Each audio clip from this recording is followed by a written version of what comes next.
Multo sa Tagaytay, ang kumpisal ni Tonton. Hindi ko alam kung paano ko ito ipapaliwanag. Pero Diyos ko, hindi ko na ito kakayanin kung mangyari ulit.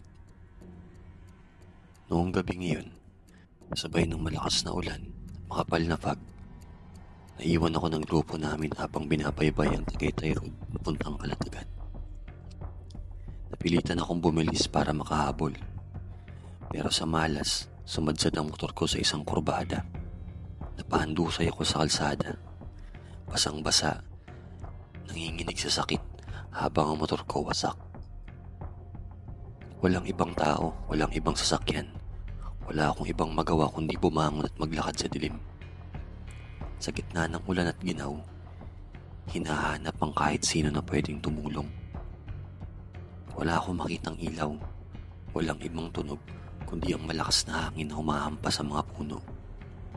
Nanginginig ako habang naglalakad sa gilid ng kalsada. Taas ang hinlalaki, umaasang may dadaang sasakyan.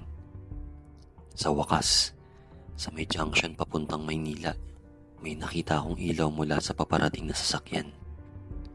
Parang sagot sa dasal ko. Biglang tumigil ang kotse sa harapan ko. Wala na akong inisip, mabilis akong sumakay. At doon nagsimula ang impyerno. Pagupo ko, parang binuhusan ako ng malamig na tubig. Walang tao sa loob. Wala ni isa. Ako lang mag-isa sa isang sasakyang walang driver. Hindi ako makagalaw. Hindi ko magawang tumalon palabas.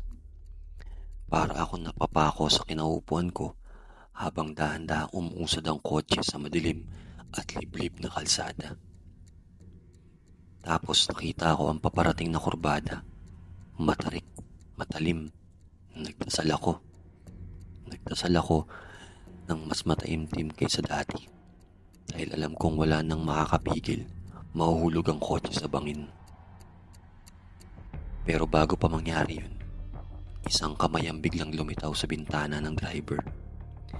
Isang kamay na walang katawan. Hawak nito ang manibela. Maingat na inililiko ang sasakyan. Akala ko mamamatay na ako sa takot. Paulit-ulit itong nangyayari sa tuwing may kurbadang delikado. Lilitaw ang kamay, aayusin ang direksyon, tapos mawawala ulit. Hindi ko na kinaya. Bago pa dumating ang susunod na kurbada, nilakasan ko ang loob ko at biglang tumalon palabas ng sasakyan. Habulin nga akong patakbong pumunta sa